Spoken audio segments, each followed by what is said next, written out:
Hey everybody, welcome back to the B. Dawson Show. Today we're going to be talking about the gold rush that's coming to America. And I am so excited to be talking about the transferring of wealth, the amount of wealth that's going to transfer in the next 10 to 13 years, almost $60 trillion. And we're going to get into how you can get a disproportionate share of that $60 trillion.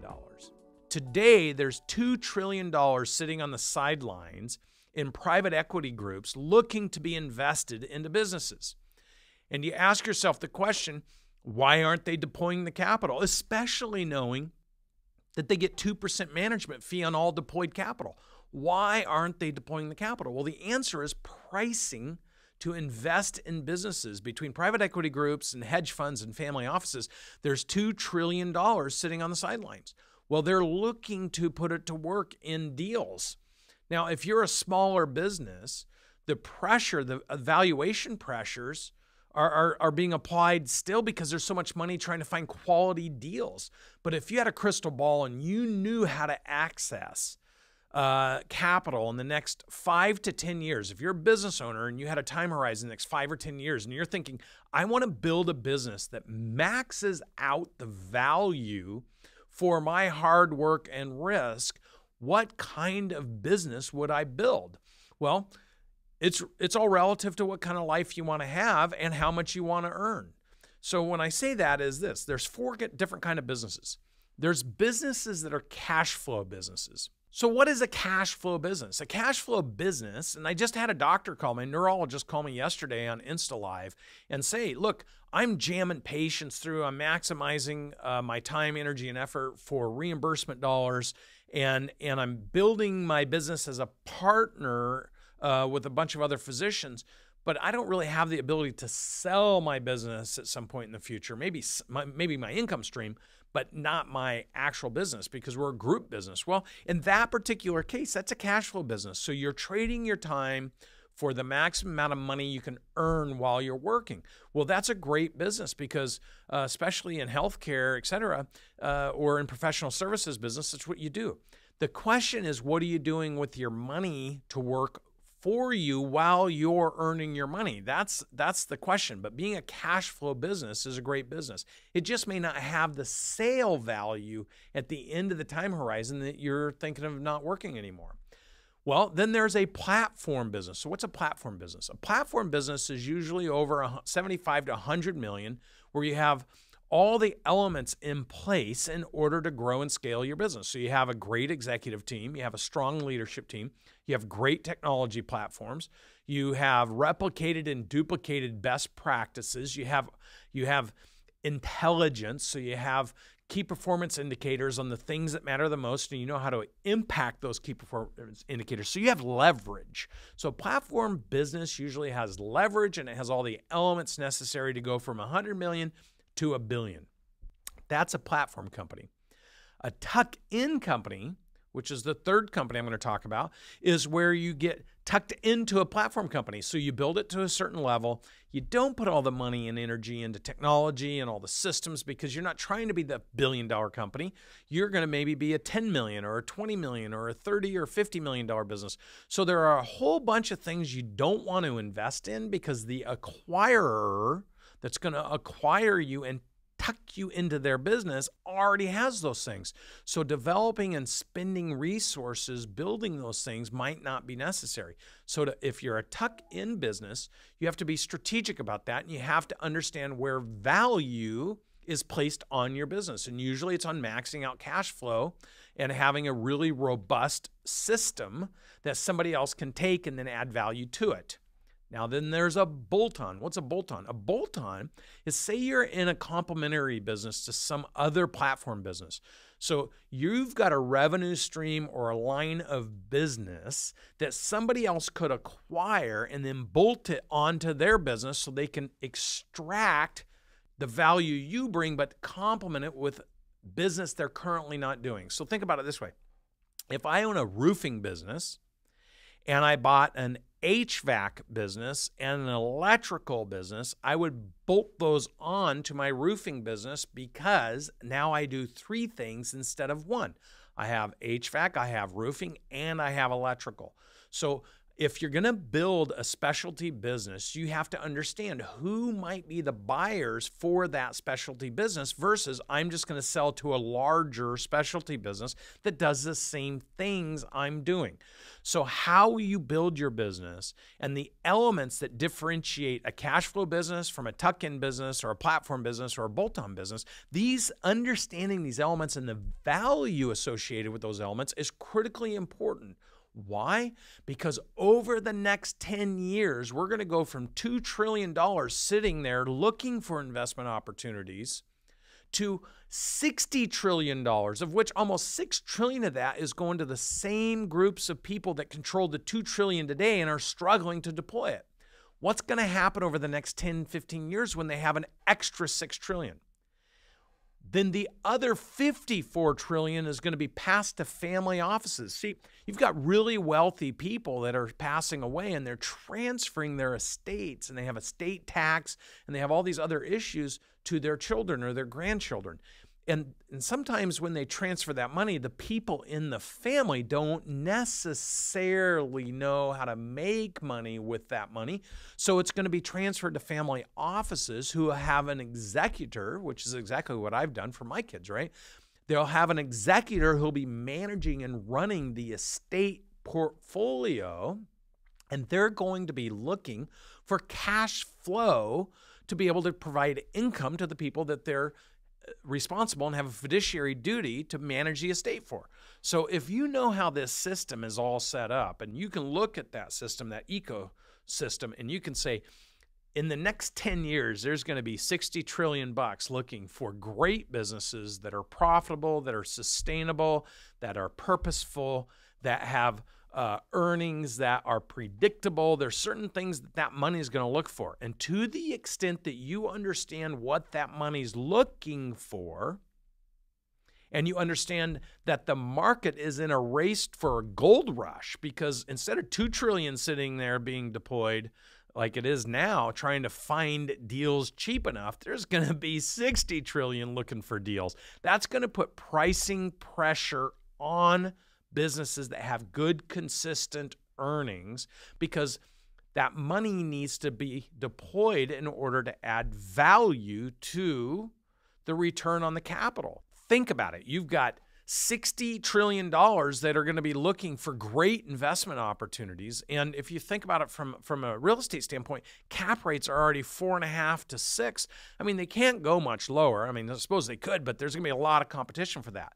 What the investment companies, private equity groups, hedge funds, and private offices are going to be looking for, and this Grant Cardone talks about this in Cardone Capital, having $1 billion fund that has quality real estate will not be worth as much as having a $10 billion fund with quality real estate, because there's so much money coming into the market. That's why I'm calling it a gold rush, that they're going to be looking for large volume transactions with high quality inventory that produces consistent results with return on investment.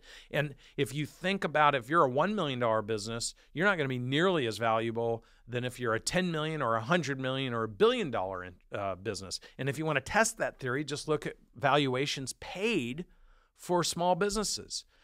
I'm going to do a whole webinar on this, because if you own a business or you're thinking of owning a business and you knew the gold rush is going to happen in the next 10 years, you knew without an absolute doubt in your mind that the highest values paid for quality businesses are going to materialize over the next 10 years, wouldn't you think to yourself, how do I best position my business and my earnings in order to maximize the overall return of my time and risk investment? And we're going to break this down. We're going to start doing Merger Mondays, where we can talk about the kind of deals that are happening and why they're happening. So I'm so excited to bring this to you, my audience, and to business owners in order to help them best position themselves for the highest value for their time, energy, effort, and risk associated with building their business. Now, I sold my business for 77 times EBITDA. Well, how did I get that value? See, it started with understanding what the buyers in my particular industry were going to be interested in buying. What was important to them? What were the things they would need in order for them to grow and for them to scale? Now, this is especially near and dear to me because it was exactly 3 years ago yesterday that GN wired me $100 million as the down payment to their $150 million purchase of my business 3 years ago. So now it's been 3 years. It's kind of hard to believe still when I think back because I'm still working with them and our whole management team is still integrating on a global basis with them, which is remarkable because generally speaking, when somebody buys a business, the whole executive team doesn't stick around for 3 years. So that says something about them and it says something about us. But this is the point of this. When you understand what your buyers are buying and what's important to them before you're talking to them, you can best position and structure your organization for the highest value possible. What I have found, including this last weekend where I had a bunch of business owners, they or you don't quite understand what those value propositions are. See, most people build their business until they decide to sell it, and then they go out and get a broker who's paid on just selling their business. So their incentives aren't in maximizing your value. Their incentives are in getting a transaction done as fast as possible so they can get their commissions. So the whole system is set up just like with the funds where they get a charge a management fee and they get a percentage of the upside. But the only way they can actualize that upside is to sell your business. Well, think about it. When you access other people's money, they have a window of time that they want to maximize their return. And what a lot of business owners don't understand is when you take private equity money, they want an internal rate of return between 18 and 22 times. So even if they only buy a minority of your business, you can assume they want the cash that they invested to be worth double that minimally within 4 or 5 years. That puts a lot of pressure on your system. So you can feel good about taking their money, but then you're going to feel horrible 3, 4, 5 years later if you haven't grown your business the way you're supposed to, and you're giving your business away to a platform company or a tuck-in company or a bolt-on company because you miscalculated what you're going to do with that money. So the whole point here is for me and for Grant to bring those business owners a level of awareness, a level of consciousness, a level of understanding in advance of thinking before they're ever thinking and doing anything to help them structure and build their business to maximizing the overall value for the type of business that they want to build. And then along the way of building it, to have a vehicle where they can maximize their investments from the dollars that they're earning in order to compound their money that they are earning against the money that they're going to be able to transact with the value of their business. So I am so excited. This gold rush is coming, man. And if you're not prepared as a business owner for the biggest gold rush ever to hit, then get prepared. So here's what I'm saying to you. If you're watching me on Instagram talking about this, swipe up and go get to our seminars. Come meet Grant tonight. Listen to my podcasts. Start watching my Instagram channel. We are going to pound this message home to every business owner that the gold rush is coming. Get your tools. Get your maps. Get your GPS systems. Get your backhoes. Get everything that you can get in order right now to prepare yourself to start mining, because we are going to show you the map. We are going to lay out exactly where that gold is and what you need to do to get there. And to help you, we're going to have the best mining infrastructure company that can detail to you exactly the smartest way to go get that gold. And maybe this is a good time to read 3 Feet from Gold by Sharon Lechter, because there's been a lot of money lost in the mining days. not because people weren't on top of the gold, but because they didn't know how to mine for it. They didn't understand the process to mine for the gold. And the story in 3 Feet of Gold talks about this. So being smart, having a strategy, having mentors, having peers that you can benchmark off of so you can understand the kind of things, cause and effect that create the highest value for doing something. Understanding all that and applying it means you will get to the gold, because I'm a miner that knows how to get to the gold, hence me selling my business for 77 times EBITDA. So Grant and I want to bring that to you because we know we can get you there bigger, better, faster, and more securely. So let's go out, get our mind right, let's elevate our belief. Things might be hard, things might be tough, maybe you've had some experiences that have pushed you back a little bit.